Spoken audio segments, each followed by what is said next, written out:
Here we are at big fail number 5. Leads are leaking from your funnel. If you listen to none of the other videos, definitely listen to this one because this is the one that makes the difference between all of your marketing being really great content out on the website or actually translating itself into true ROI. My name is Jody Lane, and I am the co-founder and marketing strategist here at Smart Growth Marketing. And today we are going to spend the next few minutes talking about lead nurturing. What's lead nurturing? Basically, once we get a lead engaged with us through any of the various things we've talked about in the other 4 videos, in the other 4 days that we've been together, it's the lead nurturing where we communicate with them, providing relevant, educational, inspirational, and call to action type messages to move people through their process to become a customer. So, first, lead nurturing believes that every lead will become a client someday. Businesses that use marketing automation to nurture prospects experience a 451% increase in qualified leads. That statistic alone should make you listen. Nurtured leads make 47% larger purchases, meaning that educated leads, ones that get the content from you and review it prior to, are definitely better or more apt to make larger purchases. Companies that excel at lead nurturing generate 50% more sales leads at 33% lower cost per lead. I mean, this is really important stuff, guys. Nurturing emails have a click-through rate that is 152% higher than email blasts alone. Why is that? Because we're beginning to develop a relationship. People are opening and they're reading. And companies that invest in marketing automation solutions see 70% faster sales cycle times, 54% improvement in sales goals, and they bring a 10% or greater increase in revenue over 6 to 9 months. Lead nurturing is where it's at. In the next couple of minutes, we're going to learn how to do it and how to do it right. But it begins with the conversion, which is what we talked about in our last video. An example of a lead converting landing page is something like this. Here is Susan Pierce Thompson, who is a great educator and coach on how to lose weight effectively through mindset. And she starts with a quiz. As the person goes through the quiz, of course, to get the results, they have to put their email address in, and she does some follow-up. On day 1, there is an email thanking them for taking the quiz and giving them the results of their quiz. On day 4, giving them a free report to download, and by day 9 she's talking about some other content that she's got going on, and so on and so forth. So that's basically what lead nurturing is. Let's look at the mechanics. What are some of the basic steps to success in doing an effective and results-driven lead nurturing campaign? Let's look at the email itself. The very first email that comes right off the bat after somebody puts in their information, you got to remind them why they clicked. It's almost an opportunity for selling as well as supporting. Let's break down the email. Starting at the very top, give them what they came for. Just like we said in the last video, the very first thing you got to do when they get their email after they've converted it into a lead is give them what they came for. Then provide them an additional offer to get them engaged. They came for the results of a quiz, but we're offering them the opportunity to come to a seminar, which is, of course, taking them to a decision stage where they're going to meet the doctor. They're going to learn a little bit more about what the doctor has to offer in terms of his aesthetic and age management practice. Then decide when it makes sense to include a buying call to action. Lead nurturing is not a once and done kind of a thing. It's not just one email. It's a series of emails. So you want to decide where they are in the funnel and whether or not it makes sense to include a buying call to action. Buying calls to action are things like call to make an appointment, call to buy a product, schedule a consultation. Those are buying call to actions. And they may or may not be appropriate in email 1, but you definitely want to bring them in towards emails 3 and 4. So the do's and don'ts of an effective conversion series. Number 1, and I can't stress this enough, be useful, not useless. We want to provide great content, give them more information. We're not just trying to fill the page with useless information that doesn't pertain to them. We want to provide relevant information. Next, match your frequency with your sales cycle. So here's what I mean by that. if you are selling something that usually takes an average of 3 to 6 months to really encourage, inform, and inspire somebody to come in and buy, then you want to make your your nurturing emails go across that same time period. If you're selling something like cream or product itself that usually has a quicker sales cycle, then you want those emails to go out a little bit faster.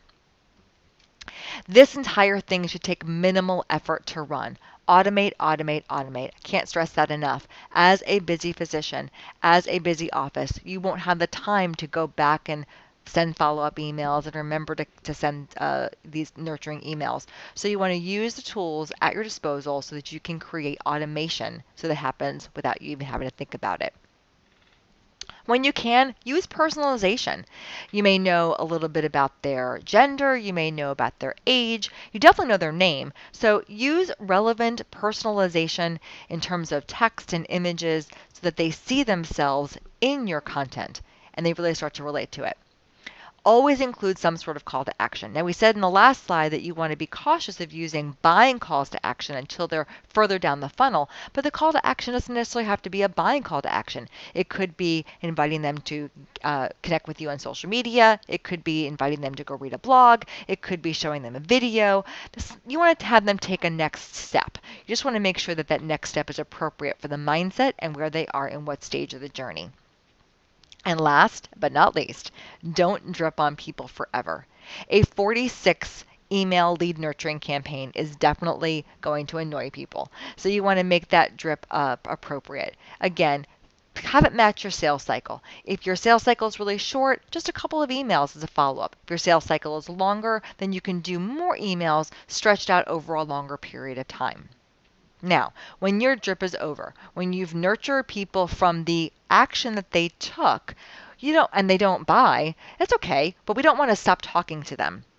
So the next great piece of lead nurturing material that I want to talk about is the top of mind email. This is a term that we use here at Smart. It's you may think of it as an e-newsletter, you may think of it as a monthly email, whatever term you wanted to use, but we call it top of mind email because our intention with our email on a monthly basis is to do just that. Stay top of mind. We're not hard-hitting sales. We're not trying to get people to do a lot of things. We just want to provide them, again, more relevant, informative, education type of content that shows up in their inbox so that you stay top of mind. So let's break down the email. Right here at the top, we're providing, again, compelling, educational, inspiring content. Here's an example of a Smart client. Brian Perlin, who is an estate planning attorney down in Coral Gables. And his top of mind emails actually is a Did You Know series.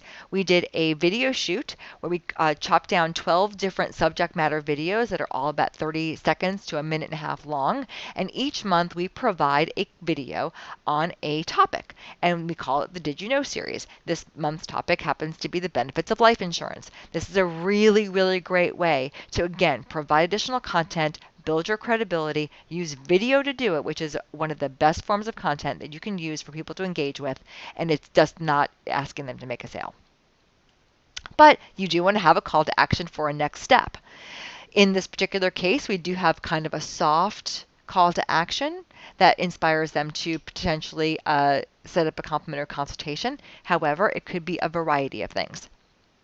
Then you can also offer a secondary call to action if you've got something cool. So for example, with Mr. Perlin, we here at Smart do a monthly Facebook Live Q&A session. Again, talking about another specific topic so that he can answer people's specific questions completely free on Facebook. And one of the great things about Facebook Live is after it's live, after the live part is over, it is recorded and available for anyone to see on Facebook. So this is our secondary call to action. If you don't have something cool like this, just leave it off. It's not necessary to have a secondary call to action, only if there's something that is really entertaining to people.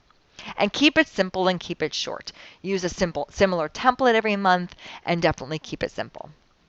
Now I bring this back up. If you've been watching all the videos, you've seen this before, and this is all about delivering the right message at the right time. A lead nurturing campaign is not just one time. We can have multiple lead nurturing campaigns in every stage of the buyer's journey.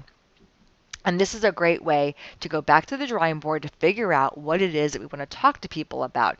In each stage, remind yourself what is their mindset and what are the message points that they need to hear to help them along the journey that they're on to get them to the ultimate stage, of course, which is the decision stage, where you actually ask them to set up an appointment, schedule a consultation, come in and see you, go to a seminar, anything that gets that client in front of you.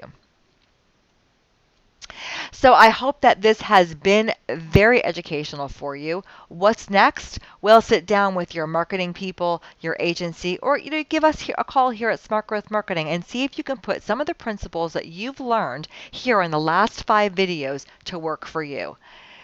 We really appreciate you spending the time with us over the last 5 days. If you've got questions, please give us a call, 407-917-7143. You can also email us here at info@smartgrowthmarketing.com. We hope that all this information has been very, very valuable to you. We hope you can use it in your marketing to do better marketing and get better results.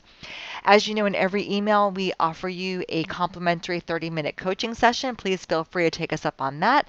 And there's also a few of the emails had a call to action for a very focused webinar on Facebook advertising and a sales system in conjunction with that. Please take advantage of that and see if you can use that in your marketing as well.